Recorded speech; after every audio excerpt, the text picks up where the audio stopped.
how Candide was forced away from his fair Cunegonde and the old woman. The beautiful Cunegonde, having heard the old woman's history, paid her all the civilities due to a person of her rank and merit. She likewise accepted her proposal, and engaged all the passengers, one after the other, to relate their adventures. And then both she and Candide allowed that the old woman was in the right. "It is a great pity," said Candide, "that the sage Pangloss was hanged contrary to custom at an auto da fe. He would tell us most amazing things in regard to the physical and moral evils that overspread earth and sea, and I should be able, with due respect, to make a few objections." While each passenger was recounting a story, the ship made her way. They landed at Buenos Aires. Cunegonde, Captain Candide, and the old woman waited on the governor, Don Fernando de Barra y Figuero y Mascarenes y Lampordos y Souza. This nobleman had a stateliness becoming a person who bore so many names. He spoke to men with so noble a disdain, carried his nose so loftily, raised his voice so unmercifully, assumed so imperious an air, and stalked with such intolerable pride, that those who saluted him were strongly inclined to give him a good drubbing. Cunegonde appeared to him the most beautiful he had ever met. The first thing he did was to ask whether she was not the captain's wife. The manner in which he asked the question alarmed Candide.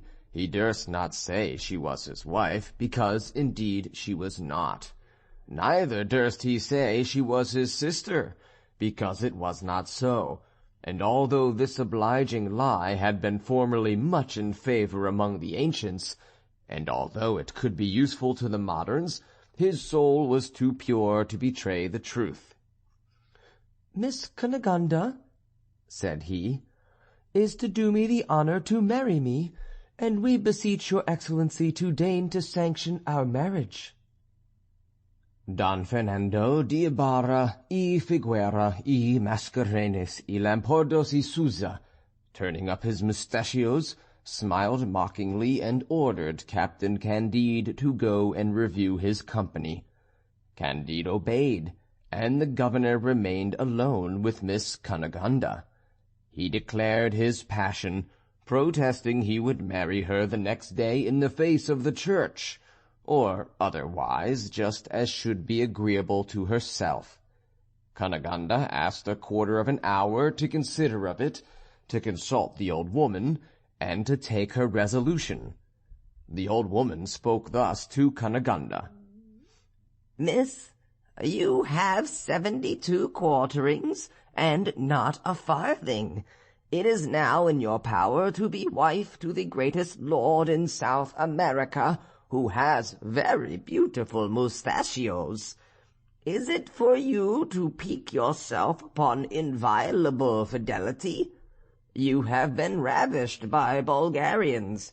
A Jew and an inquisitor have enjoyed your favours. Misfortune gives sufficient excuse. I own that if I were in your place, I should have no scruple in marrying the governor and in making the fortune of Captain Candide." While the old woman spoke with all the prudence which age and experience gave, a small ship entered the port, on board of which were an alcalde and his alguazils, and this was what happened. As the old woman had shrewdly guessed, it was a grey friar who stole Cunegonde's money and jewels in the town of Badajoz, when she and Candide were escaping. The friar wanted to sell some of the diamonds to a jeweller. The jeweller knew them to be the Grand Inquisitors. The friar, before he was hanged, confessed he had stolen them.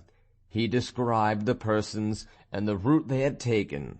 The flight of Cunegonde and Candide was already known. They were traced to Cadiz. A vessel was immediately sent in pursuit of them. The vessel was already in the port of Buenos Aires. The report spread that the alcalde was going to land, and that he was in pursuit of the murderers of my lord the Grand Inquisitor. The prudent old woman saw at once what was to be done. "You cannot run away," said she to Cunegonde, "and you have nothing to fear, for it was not you that killed my lord. Besides, the governor who loves you will not suffer you to be ill-treated. Therefore, stay." She then ran immediately to Candide.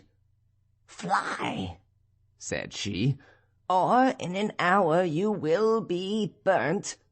There was not a moment to lose, but how could he part from Cunegonde, and where could he flee for shelter? End of chapter 13.